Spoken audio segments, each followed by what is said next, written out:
Okay, go. Good afternoon, ladies and gentlemen. I should say good morning, good afternoon, or evening, because you might tune the program in when it's not being aired live. We are FlintTalkRadio.com's program called What's Going On. We tape from 2 o'clock to 3 o'clock each Monday, but you can always pick us up at your own leisure. And we would be glad to have you call in at some time to give your thoughts on what we're doing here at the studio. I want you to watch all the programs that are here because we're trying to do our best at the studio to bring you quality programs, and we want you to support the station, and of course we want to hear from you. I was on another network Sunday at 12, from 12 to 1. I was doing a radio program that comes out of Muskegon, and that's a program that is in fact headed by Mike Hewitt, one of my Facebook friends, and he invited me on his radio program, and I was very glad to be able to be a part of that program for an hour from 12 to 1. I want to give him a plug-in. Don't stop watching our program, but want to give him a plug-in here, and I'm sure you do the same thing for us over there. And his program comes on from 12 to 1, and you can pick him up on the on your computer from 12 o'clock to 1. It's called the Renegade Boat Program, and I can't think of the station number right now, but you can look it up and tune it in. It's really a quality program. I didn't really have any contact with it until he told me about it about a couple of weeks ago, and I was very, very impressed with the quality of the programs they have there. And we now have another rival out there. We've got to pick our pace up, but our pace is already being picked up anyway, whether we have competition or not. I want you to stay tuned for the next hour. We're going to be talking about a number of topics here. And I guess we start out with the one that's on everybody's mind. What's the latest developments taking place in Washington? And we're going to lead the charge. I am going to personally lead the charge, calling for Eric Holder to the Attorney General of the United States. He's supposed to be the top law officer in the United States. You know, we think of our office holders as setting a standard.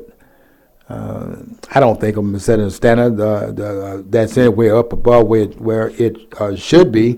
But we think in terms of our office holders, whether they are appointed or elected, they are in fact carrying out the public trust and doing what the popular will is, and in fact taking that mandate seriously. And I must tell you that I have a hard time believing in that based on what I see going on in Washington. I think it's mandatory, and we're going to be leading the charge on Facebook and otherwise, calling for Eric Holder to stand down. And I was actually thinking about that should have occurred once I saw what he did in the aftermath of the election in 2008.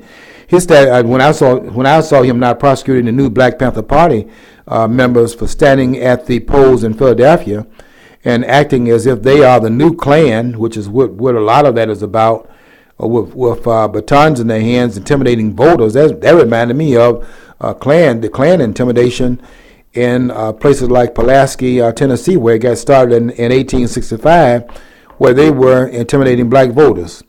And I think that was just at that point, waiting for Holder to act and to do what his office required him to do, and that is prosecute anyone who's intimidating voters and keeping them from exercising what is a constitutional right given to all Americans as of the amendment added to the Constitution in 1919 with the passage of the 20th Amendment, which allowed women to vote.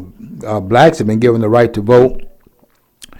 I should say that given in 1870, and then something like, what was that, 50 years later, where the women are given the right to vote. So everyone that's a citizen of the country that has reached of age now has, based upon the 26th Amendment, has the right to vote in this country. And for anyone to impede the right of a person to vote, that's a federal violation. And when I saw Askins if I may add that word into it, when I saw with a tremendous amount of outrage that this was not going to be enforced by a attorney general who happened to be black, coming out of a group that had faced that kind of denial from the standpoint that it was happening to members of the group to which Holder belongs. And I saw him standing now in the gap and could prevent that from happening from the other side of the racial divide and not playing that role. I was really outraged. And I was outraged not only in my own name, I was outraged in the name of the civil rights movement and the name of those who mired themselves to bring about a different result. Never even expecting at that moment that the violation would be taking place from another side of the racial divide. I think that's unconscionable and unforgivable. And so when I saw him not enforcing the law and not even prosecuting these persons, I knew then we were looking at something very different than what we had planned to have in power based upon what we thought was change we could believe in. It's come down to, in the 5 years we've had this, what amounts to an assault upon the Constitution of the United States. I think this is unparalleled. And this assault that we are now experiencing on the Constitution of the United States, I know we've had some assaults in the past. I'm very much aware of it, being a historian. But I don't think we've ever had anything that we've been close to it. Roosevelt, for example, Woodrow Wilson's administration comes to mind. But I don't think we've ever had anything resembling what we have right now. It's like we have the suspension of the rule of law in Washington, D.C. It's just this and the sheer arrogance, the mocking tone that Obama and Eric Holder display towards anybody who has any criticism. They act like they are godlings. I mean, I've never met any group of people who are so arrogant in their abuse of power. Yes. I mean, Nixon resigned because he felt chagrined, but these people, well, they're true Saul Alinskyites. They have no shame. They have no moral center. They don't have any. They cannot be shamed. It's gotten to the point, as a matter of fact, in Washington, John, that you wonder who is the last man, last woman standing that can actually bring the charges. If, for example, Holder doesn't step down, who is the person that can bring from a moral perch the invoke the impeachment process that's allowed for in Article 2, Section 4 of the Constitution, which you, in fact, can you can hold an office holder to account if they refuse to stand down, and Holder should step down as of yesterday. But who's in place to bring about the charge of malfeasance in office? Article 2, Section 4 says the president, the vice president, and all civil officers of the United States shall be removed from office upon impeachment for and conviction of treason, bribery, and other high crimes and misdemeanors. And I don't think, quite frankly, when you're in the DOJ's position, as Holder is, Department of Justice, I don't know if you can commit a low crime. I think anything that you do that goes outside the orbits of the law, I think that is a major crime. I mean, it says misdemeanors, but that's a major crime. Everything he does has got to be under more scrutiny because they operate so much under the color of law, which is like the no man's land. Basically, they're taking a lot of power in their hands because they know people have so much respect for the authority of that office that they now extend it for way beyond the intended purpose of what what that office was set up for. But people have the lack of desire to question that because of being who he is. Yes. It's going to be very hard to repair some of the damages being done by this administration in total. But in terms of what the DOJ is doing, since it's the more visible arm of that which is supposed to be maintaining the law, it's going to be very hard to restore the kind of confidence we have to have at our institutions. I'm just waiting to see how it plays out. But if, Mr. Holder, if you have an ounce of decency and a tidbit of respect for the constitutional mandates that are held for the kind of positions that are in place for the kind of positions that you now hold, I think that it's just mandatory for you to show some respect for the American people and to admit that you've served whatever interest you're going to serve as far as the ends of justice. That time has come, and you have done the best you can do, and it was not good enough. And you should have the decency to admit to that fact and to, in fact, stand down from where you're perched right now, because the American people have lost all confidence in your ability to run the Justice Department, given the fact that you are the chief law enforcer of the country and you are one of the chief lawbreakers in the country. This idea last week, John, where Holder was calling for a meeting with the press corps, and I was going to try to influence the outrage that they felt for the fact that this office, the office of the Attorney General, had been turned loose on the press in this country. The First Amendment in the Constitution gives us the freedom of press. The framers did not have that as the 10th of the amendments. They had it as the very first one, which I think sets a priority of how they saw the freedom of press in the United States, the freedom of speech, the right to assemble. These are basic freedoms that people must have if they are going to be free. And it takes a free press to maintain the controls over government. They must be the oversight provisions of the public that maintains the integrity of federal government. So if it steps over the line, the media is the source of information that gives the information to the American people so they can process information to hold their government leaders accountable. Without that information, I don't know how you do that. And for the Attorney General to, in fact, try to rein in the press is unconscionable. And that should have been enough right there for the Attorney General, once that was in fact found out and placed before the public. If the Attorney General had an ounce of integrity, he would have at that point have stood down from his post, because that is a serious violation in terms of violating the right for the American people to know. It's not just the press that we are talking about here. It is also the right of the people to know what their government is in fact doing. The Attorney General is claiming, of course, that they have the right to fix the leaks in the government. There's no question about that. If you give, if someone is in the government that is sworn to protect the secrets of the government, that should be held in abeyance because of the national security issues that are involved, I understand that you must have secrecy. But if the person inside the government, in fact, talk to the media, that's not a media problem. The media's job is to report what government does.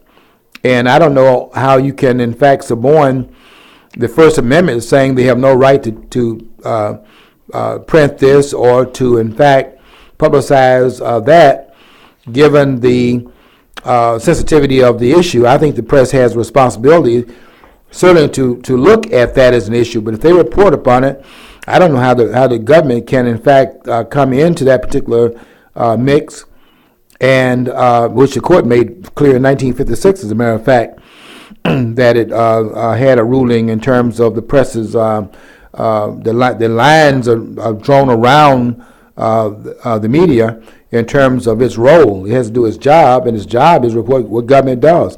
The receiving information is not the problem. The problem is the delivery of the information. That's where it should have started and stopped, and you cannot, in fact, suborn the right of the press to report it if they're given that information.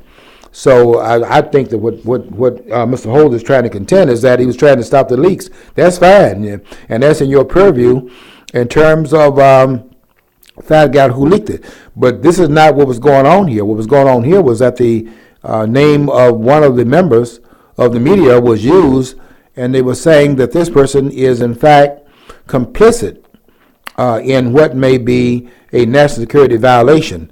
The press is complicit in a national security violation for reporting what the government is in fact doing, which is what it's set up to do. That's a serious violation, and it needs to be. We need to come down hard to send a strong message that kind of egregious behavior is not going to be tolerated by the highest levels of power in this country. That everybody is under the law, and no one is nobody can say that they're not subjected to the laws of the country. We want to see how that plays out. But if, as I said in my post today on Facebook, that if the Attorney General does not, in fact, have the decency to step down, then the parties that are called upon to exercise the power under Article 2, Section 4, which is the impeachment clause in the Constitution, if he doesn't step down, then they've got to, in fact, exercise their prerogative to, in fact, force the issue upon him, and go beyond the point of bringing about impeachment charges and then convicting him in the Senate, but in fact to prosecute for any violations that have occurred during his tenure. And I think those are, I mean, that's a laundry list. One guy said today, before I left to the studio for the studio, one person said today on the air, he said that it's going to get awfully crowded under that bus, and alluding to how many of these violations that we have going on in every part of government, and we got to find some room for them, because that if there's a crowdedness problem going on, because we got to throw people under the bus to get this under control, that's what's got to happen. We got to have the rule of law in the United States, and we got to have it particularly where power is mostly concentrated today, and that's in the federal level.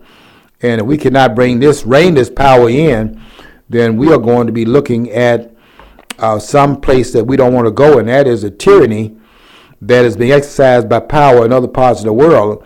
And that tyranny is right at our front door right now in the United States. We got to stop what we are doing in Washington and rein power back in. The thing is, American people are so reluctant to react to this because so many Americans now are dependent upon the government for their very existence. When back in the 70s, everybody was outraged, or at least miffed by Nixon, because more people had jobs. But now, let's face it, these people are not going to, not going to let any charge that you level at them go unnoticed. They're going to find everything vulnerable on you they can. These guys are hardball players. They don't care if you are a U.S. citizen concerned about your country's future.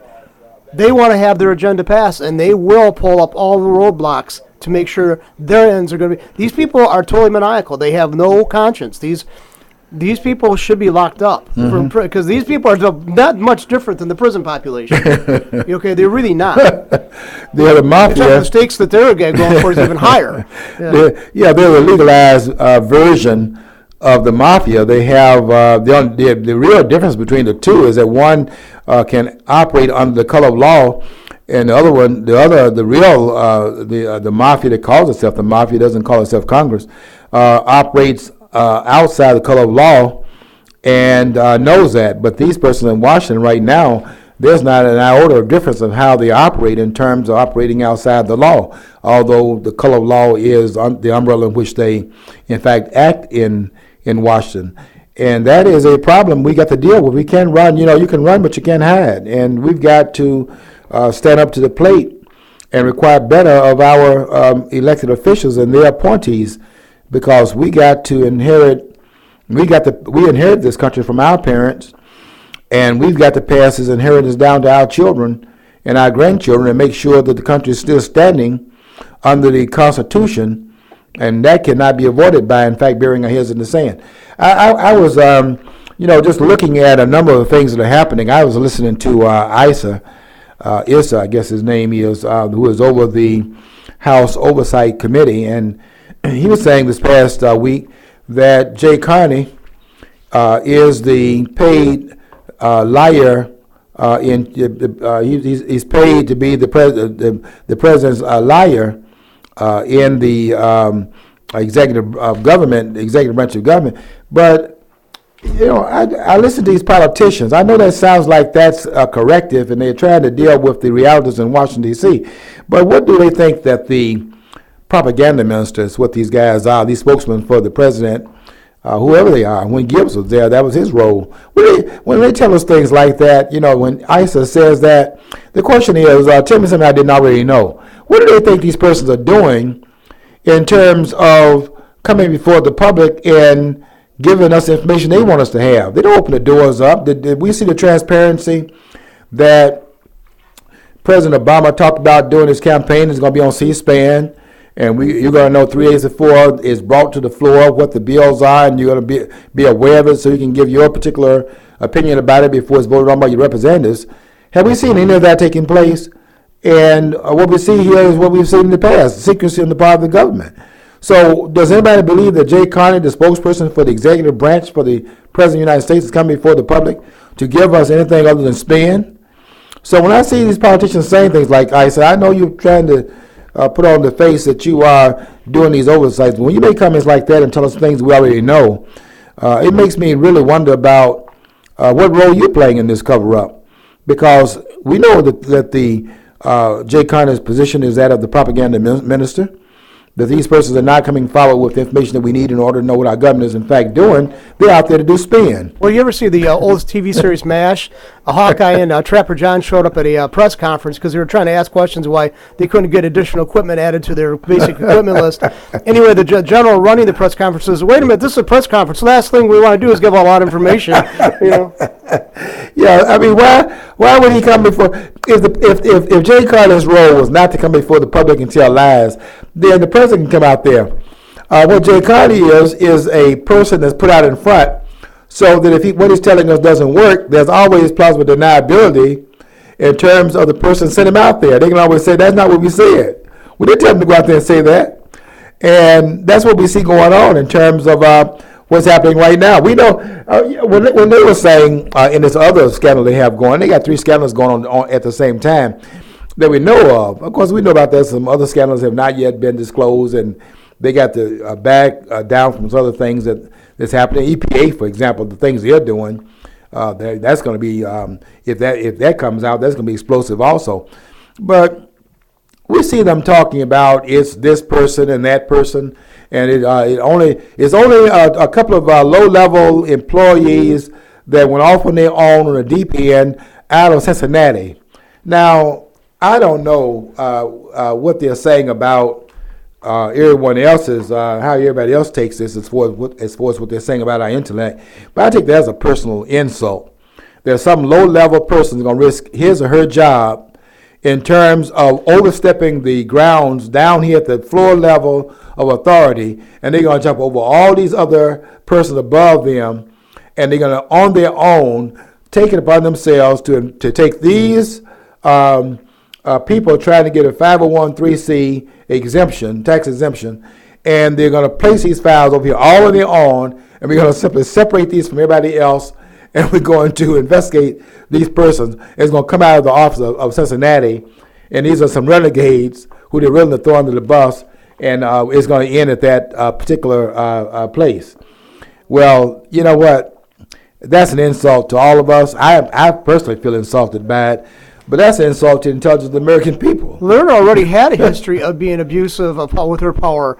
There was one group she basically said, she was just basically taunting them, saying, I forget what group it was, but she was telling them, if you just shut up and we'll go make this go away. How much will pay me so much money and we'll make this go away? So she's already had a history of abuse. About Lois Lerner? Yeah, Lois Lerner. These people are so damn arrogant. They're arrogant. You see the look on Steve Miller's face when he was being yes. He just like, why? How dare you question me? How dare you question me? How dare you question me? John, I was really frightened by the dismissal of the rule of law. It's like they asked Steve Miller if he felt that they had done anything wrong, and in terms of targeting the conservative. The conservative, by the way, the liberals are saying that the IRS had every right to do what they did against the conservatives. In other words, we don't agree with this group, and therefore they had every right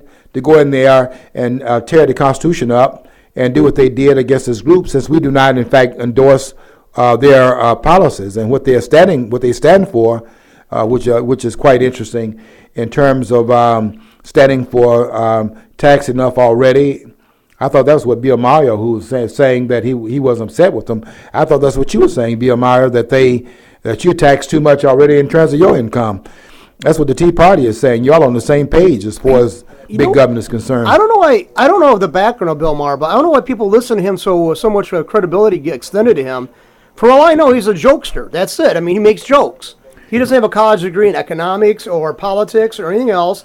I think his uncle probably owned a studio, and that's how he got to start. I mean, because I don't know why people even give him any kind of leeway or credence. I mean, they listen to him. Yeah, I don't understand that. The left doesn't require, and you and I have talked about this many times. The left does not require a certain kind of intellectual grounding point for what they run with. It's all about a narrative, and it doesn't have to be logical. It's a narrative, and as long as the narrative is right, quote unquote, based upon the liberal progressive view, then they're willing to take whatever is said. Bill Maher is is a provocateur, but he's a provocateur on the side of left-wing politics, and that's what keeps him in the media. Once they ran him off the network that he was on with his a night program, you can believe he wasn't going off the air. He has utilitarian value, and now he's on HBO sparing that nonsense. Well, they make fun. See, I stopped listening to Rush Limbaugh years ago because he pissed me off a few times because he said, well, those liberals want you to think you're only 1 or 2 paychecks away from poverty. Well, for the most people, Rush, we're not getting paid $1 million to be a talking head. We are that shy of being in despair. But Obama, Bill Maher and all these other people have just as much credentials as Rush Limbaugh, which means zilch. When it comes to economics, all they do is listen to other people and pass it on. They can't examine it. They don't have the ability to examine this. It's amazing how much they don't know about economics and what they're saying that is so far removed from anything they have to do with what the economic, what those, like, I brought a book here by one of the main economists. Well, I think this is probably I haven't found anybody any greater than he is, and that is Ludwig von Mises. I'm reading again. I read it already one time, but I'm underscoring it now. His piece called "The Anti-Capitalistic Mentality," and I just can't find anyone writing on the level of Ludwig von Mises. This guy, I was saying this yesterday to some people.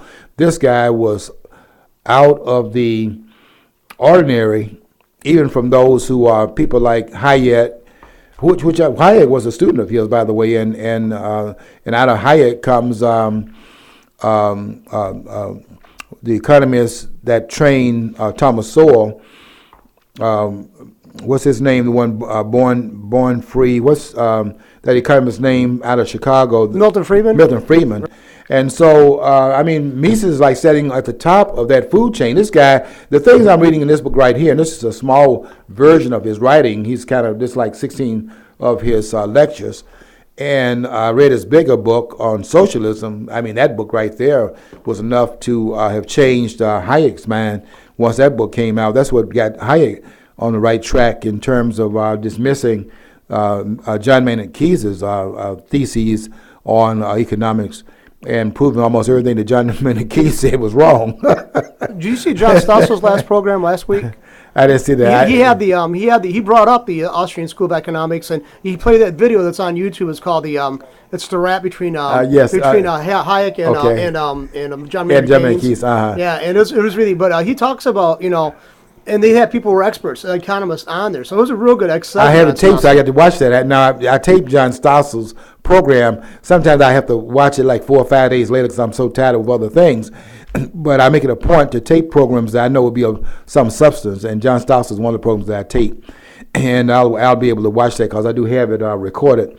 But, yeah, I've seen the tape, by the way, the one where you have the rap of the supposedly these persons are playing the roles of Maynard Keyes on the one hand, and then Frederick A. Hayek on the other, and they are rapping their positions to make it clear to those who are afraid of reading, doing this right here, sitting down and underscoring, as I've done here, going back to this book here where I've underscored some of the major parts of what is being said.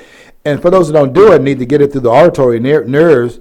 There is that rap that was out, and if they played it, it's also on YouTube.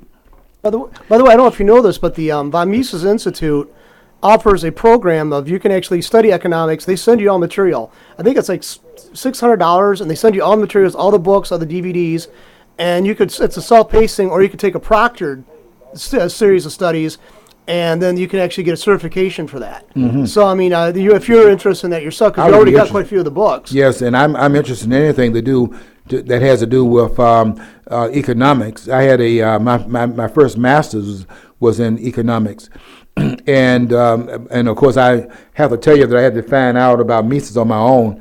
I was getting a lot of the Keynesian theories of economics. They were wasting my time with all of that nonsense, and I had to go and read as I was doing my research for my first master's.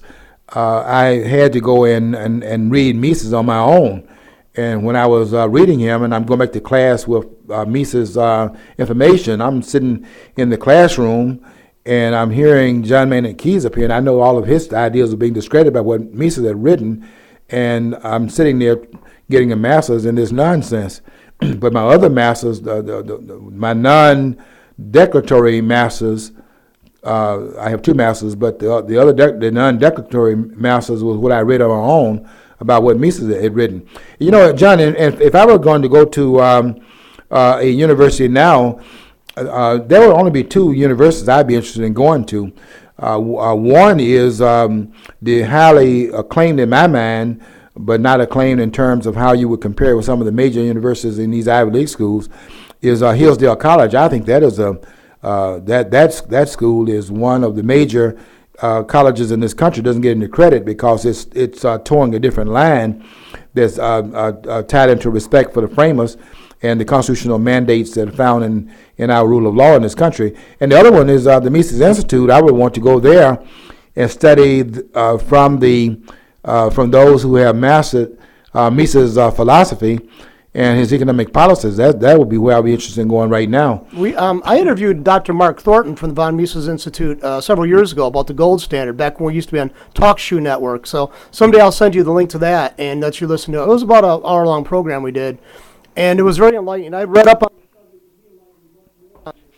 You're breaking up now. Yeah, it'd be so much better if we went back to the gold standard, because there'd be a lot of lot of political manipulation wouldn't be possible under the gold standard. There'd be more answerability. There'd be more culpability under that, and more responsibility. They have to be, accounted for. So it was a very good. I'll send it to you sometime on email. Yeah, I appreciate that. And it's really interesting as we are complaining now about the fact that the price of our fuel is now approaching, and probably in some cases past the $4 mark, and that is now becoming the new norm as far as what we're paying for gas and filling our cars up with at this higher price. I'm sure we're going to the pumps and we are complaining about the increase in price and blaming it on the oil companies rather than blaming it upon the inflationary policies that are being followed by the federal government, by them using the printing press to pay their bills.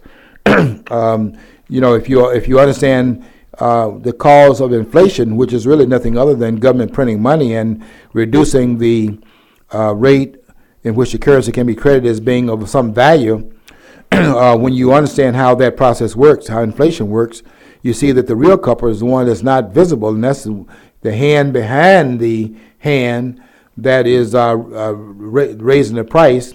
But the one that's causing the hand to raise the price is the hand is unseen, and that is the government policies where they're printing money and throwing it out here into the currency stream and devaluing the dollar, making it less valuable, which then causes for the increase in prices because you got to make up the difference.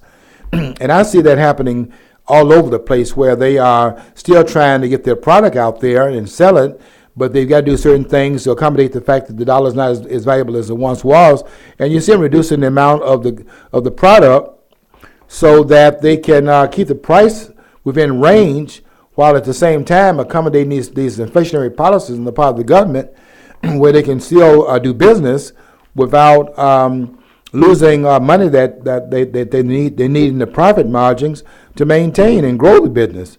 But this price we're paying at the gas pump and the price we're paying at the store doesn't have anything to do with the increase in the product as far as the profit motive. I don't think the profit is the problem at all. The problem is that the dollar is being taxed by the government policies, and they're throwing money out here that has no value to it, and the business community, which is being blamed for it, has to in fact respond to what government policies are. And again, that goes back to what we are seeing in Washington in terms of Washington not playing the role of staying within the rule of law. The government is not supposed to be doing half the things it's doing. Judge Walter Williams said the government is doing is probably 2/3 of what government is doing is not really allowed under the Constitution. It may be as much as 3/4 of what the government is in fact doing. You know what? I love, you and I talked about this before, and I keep interjecting, but economics is something I'm kind of I have a hobby in it too. And we keep on hearing people say, well, we just want the rich to pay the fair share. You hear so many politicians saying that. And it's like, it dawned on me just about a year or two ago. It's like, why don't you cut back on spending, politicians? You're the ones destroying the economy, not these people who are making money. Even if they're hoarding it, eventually they're going to release some of it. You guys, you're spending money way before it's ever been even printed. So, I mean, you're the cause of the problem, not those people who are making the money. You're the problem because you won't slow down on the spending of it. Look at what they're doing. John, we've had the government to grow by 40% in the last 5 years. Now, you tell me, at what rate can we tax the rich to pay for government growing by 40%? It was already large enough before it grew by 40%. It's grown by 40% in the last 5 years.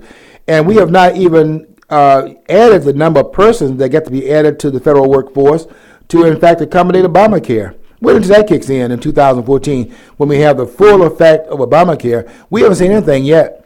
We're going to see our health care services erode, and we've already seen some examples of that with the fact that doctors are saying they cannot accommodate Medicare patients because what they are being asked to do by the government is to, in fact, deliver the services at less than the cost of those services. They got to still pay light bill. The nurses got to be paid. Doctors got to carry their check home. And there are a lot of other bills that come about that they got to pay. You can't do business at less than the cost and stay in business. So a lot of them are saying we just cannot deal with the Medicare. So what is that going to do?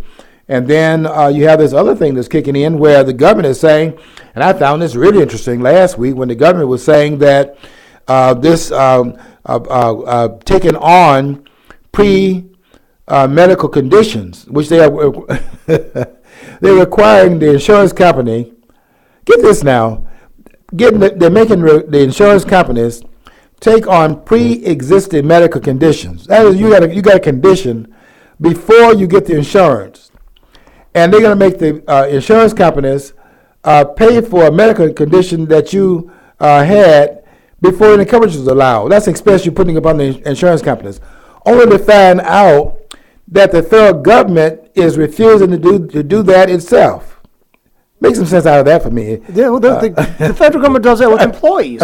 If a federal employee, if you're a government employee, they can do all kinds of weird things to you that they would not permit a private employer of individuals to do. Certain conditions, certain things that certain things that violate your civil rights. If some average Joe guy who owned a business try to do that to his employees, the federal government step in so you can't do that.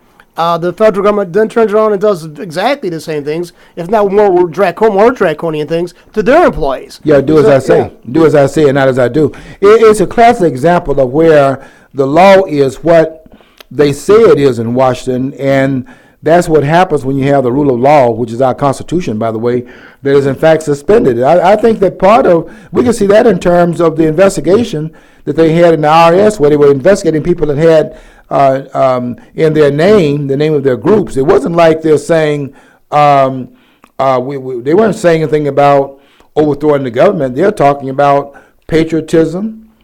They're talking about the Tea Party patriots. Those are words that we're using. And these groups were outlaw groups. And we got to come to some understanding of why it would be those groups that would be outlawed, and they're calling for a returning to the pillars that built this country, made this country great.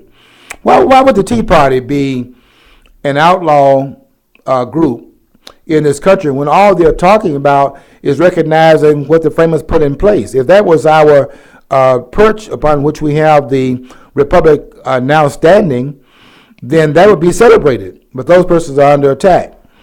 One person wrote an article that I thought was very important in terms of trying to understand what is really going on here, and that was an article that came out that showed that nobody in the Beltway Republican Party was in fact targeted. They weren't targeting. They're talking about they were targeting Republicans. They're not targeting Republicans.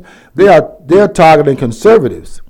And that is a different tack upon what's going on than to say they were attacking the Republican Party. There was not one member of the Republican Party. Was Isa? You were the one making the comment about Jay Conner. Were you investigated? What about John McCain, who is we're now finding out John McCain is really a Democrat. we elected Obama in 2008, but we would have had Obama if McCain had gotten the presidency in 2008, there's not an iota of difference between John McCain and Barack Obama. And last week, a week before last, John McCain was crying because these Tea Party candidates, Ted Cruz, and those persons were sent there to Washington by the Tea Party. They were John McCain was talking about they put too much pressure on the Democrats. Why is that? Because John McCain is a Democrat. He's a Democrat in the Republican Party. In other words, the Republicans are Democrats. And the conservatives are the ones on the outside trying to get the Republican Party to be a conservative party. It's not. It's a progressive party. And what they're fighting over, let's be honest about this, what they're fighting over in Washington is not fighting over the Republican Party and Democratic Party. There's not a ounce of difference between those two. What they're fighting over is who is going to control the spoils of the election, and they're fighting for which group is going to divvy up the goodies to throw out here to their constituents. The Democrats have their constituents have to be fed in order for them to maintain power, and then the Republican Party has a different constituency, and that constituency must be, in fact, satisfied. In fact, in order to satisfy the requirements going to the polling vote for the Republicans, that's what they're fighting over. But I didn't really understand the full effects of that until I began to really think about that, because I was looking at the numbers that they throw at us. You know, it's a numbers game. The Democrats have 2/3 of the government, and only 1/3 is in the hands of the Republicans. So therefore, the Democrats are in charge. The Democrats are the ones in power. I got rid of that notion last week. In fact, I got rid of it when they started investigating the IRS, because I began to realize something. There was a blind spot in my own analysis of what was going on in Washington. And what I failed to realize is that the groups, the ones in power, is the Republican Party and the Democratic Party. Just ones have more numbers, but both parties are in power. And that brings me to this other analysis that I came up with last week, and that was this idea. We act like John McCain and this fat guy over there in New Jersey, who will never be president. Not if I have anything to say about it. I'm going to be fighting Chris Christie until the cows come home. I don't care how much weight he loses. You can staple your stomach together. Staple your mouth together while you're at it. By the way, did you hear that Frank Lautenberg just passed away? I did hear that. And now Chris is supposed to be appointing his successor. Yeah, we get another progressive in there. I'm sorry that he passed away, but you know something, John, we can learn something from this. This guy was 80, I think he was 89 years old. John, he had been elected to 5 terms as senator. You know, each term is we all know this, so I'm just going to repeat it anyway. Each term is 6 years in terms of the Senate. This person was elected in his 50s and served, had been elected to 5 terms. Now, he said he's not going to run again if he had lived to 2014. He's not going to run for another term because he had health problems. But do we understand what that means in terms of this quest to hold on to power? That what have you not given us that you knew, that you held back, that you're going to give us in the 5th term that we couldn't have got out of you in the 2nd term? What is it that you were holding back from us that you had not shared with us, that you're going to continue to make some contribution? You didn't make the $20th million mark yourself in his bank account. No, do you know John Dingell? My God, he's still in office. 50 years? Yeah, I mean that's absurd. It is absurd. What are we waiting on? And it was his dad held the same office for years too. Yes, we had better begin to understand politicians. We don't have this quest for power that they have, and we have to understand politicians. They want to hold on to power. It's a tragedy and a travesty toward us for a person to have to die in order to get them to relinquish their post. This man was 89 years old and had done everything he could do. If there was some contribution you could make, if you had not made that in your 1st term, or certainly by your 2nd term, then that's malfeasance in office, because you should give it your best in each year you're in office. And if you've not given us your best in the 1st term, or at least by the 2nd term, there's nothing that you can say to voters if we are sane. Because what is it about the 3rd, 4th, and 5th term that this man had been elected to, and each term is 6 years? What is it that you knew that you have not delivered on? They're talking about, well, there was one other thing he wanted to do before he stepped down that he wanted to accomplish. Well, hello, that was that the first term or the second term? It cannot be the fifth term. And those terms are 6 years each, and you have enough time to make your contribution within that frame. That's 12 years, and if it hasn't happened then, and you're still running, then something is wrong with that picture. And we see that in this guy who had to step down from the Congress because he had brought too much glare upon what Congress is doing. And when you get exposed, you got to step down because others got to be saved. That's what this throwing people under the bus is about. And he stands down for a period of time, and then Bloomberg is getting ready to get out of there. Our prayers have been answered, at least in that domain. And he's stepping down. And guess who's now getting ready to stand up in his place? Yes, Anthony Weiner, who was discredited as a member of the Congress, now is getting ready to run for mayor. I'm watching you, New York. This is just Moss speaking, but I'm watching you, New York, because if you put that guy in there with the 19 million people that's in New York City, 19,465,000 according to one report, then I've got to declare New York, along with some cities in California, as the undeclared insane asylums. You're another one of them, because if you go down that road, even Cuomo, who is the governor of the state of New York, has come out.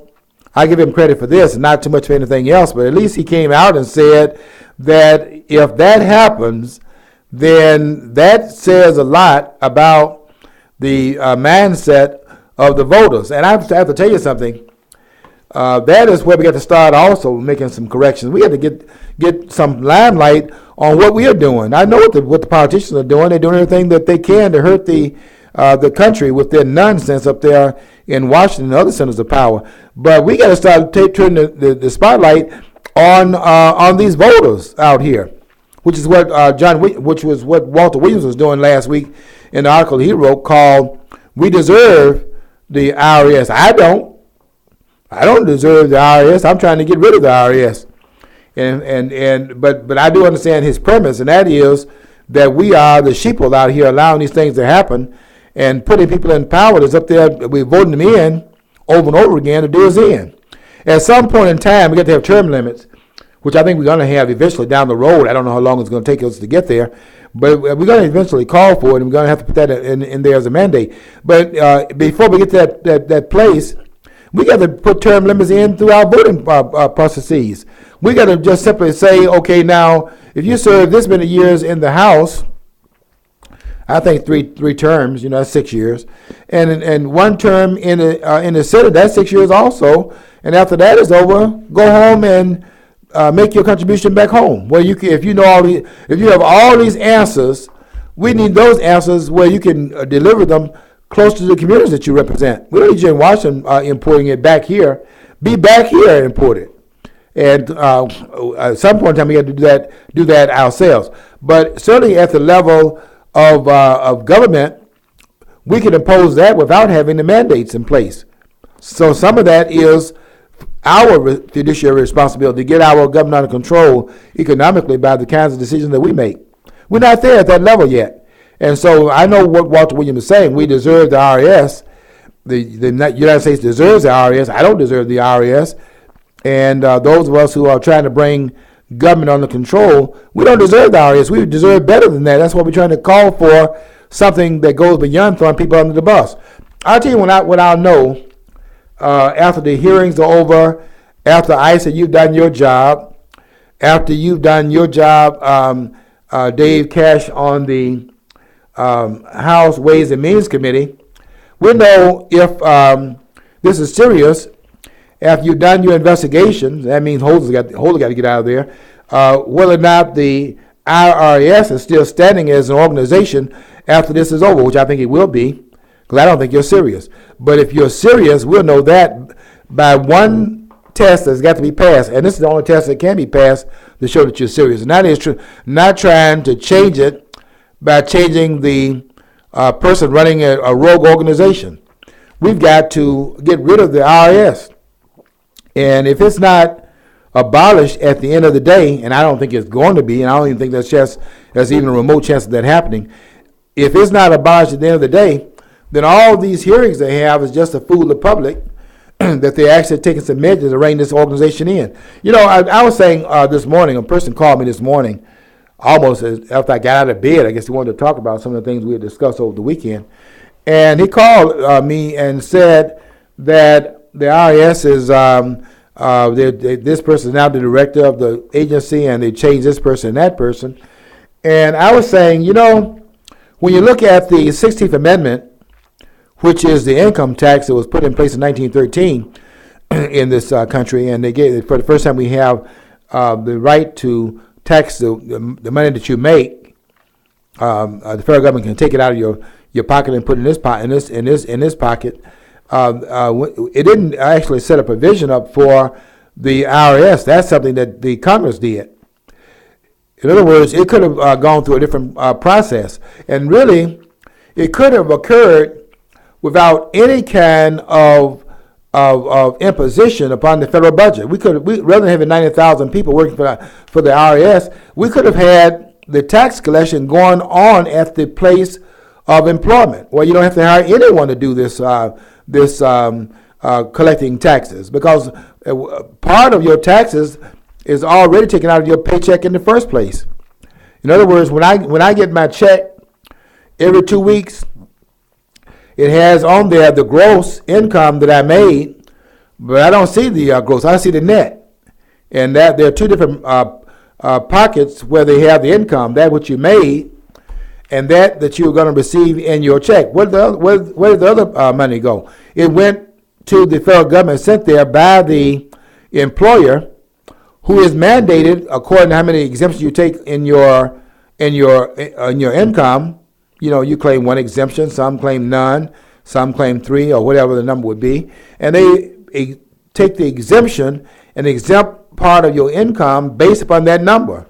The rest of it is sent to the government, and if your exemption did not, in fact, pay for all the things that you are entitled to pay, you're required to pay based upon what the government is requiring of you to pay taxes, then you pay the rest of it then before April the 15th. They could have done the tax collection totally through your employer by simply having a flat rate, and then this is what you take out of this check, and by the end of the year, all the monies are in fact paid, and there's no cost to the federal government. Now the question comes up: why didn't they go down? Why didn't they go down that road? Why didn't they go that route? And the answer is very clear. And I think this is why they're not going to get rid of the IRS, is because what government means is what George Washington said. Government, by its very definition, means force. And that is as much a part of what the IRS is in terms of being a visible arm to remind us, that's all of us, those that deserve the IRS and those that don't deserve it, to remind us of the force that's in place to beat us into line, not just because we pay our taxes, but also in terms of you exercising some of the freedoms that are guaranteed. These are not requests, these are guarantees of your rights in the Constitution. Otherwise, I can't understand why the Tea Party would be targeted, and why the groups that have patriots in their name is being targeted. Other than we are out here speaking out about what our government is in fact doing. I don't even want to use the word our anymore. What the government is doing. It becomes our government when it begins to bow down to the will of the electorate doing the things that we want it to do. You know, one of the things that we see in terms of the poll, it said that 75%, I think that was a number that I just recently read. It's a little bit higher than that. 75% of the people want a special prosecutor to come in and investigate what went on with the IRS. Now, I'm going to see if that happens. But just because 75%, that's 3/4 of the American people want to have a special prosecutor in the case. By the way, that would be a person appointed by Holder. We certainly want that to happen. We want Holder to appoint the special prosecutor. But 75% of people are calling for it. which I think that's a statement that we don't, 75% of the people don't trust Congress to do the investigation. But let's see if that happens. 75%, okay, 3/4 of the American people want that to happen. Let's see if that happens. Just because we have the American people that want that doesn't mean it's going to happen. And that's why I can't use the word our until we begin to have a majority of the people saying we want this to happen, and the government then carrying that out. Until we see that going on, it's not our government, it's the government, because it doesn't carry out the will of the American people. And I'm waiting to see. I'm just waiting. I want to see how they spin, since it's just Jay Conley up there, Isa, that's in fact lying to the public. Y'all not lying in the Congress. So I'm waiting to see what the non-liars are going to do with the IRS. If all y'all are going to do is put another person up there as the director, you tried that under Roosevelt. You know, let's face it. Roosevelt was in fact up there tinkering with everything, tinkering with the IRS, getting them on board to carry out an attack against his enemies. Look at what happened between Roosevelt and Long over in Louisiana. And look what Roosevelt's doing in terms of packing the Supreme Court. Nobody brought any impeachment charges against Roosevelt. No, because if you're a Democrat, you always got the concerns of the people at heart, and you might be just misguided. You're never an evil man. It's always benevolent intent, right? Right. Their intent is benevolent. Now sometimes they can want to act like this is a part of zealotry. In carrying out their responsibilities, they were just being overzealous, and other than that, there are no malignant intent. The intent was benign, but they were too enthusiastic in carrying out, their desire to do public service.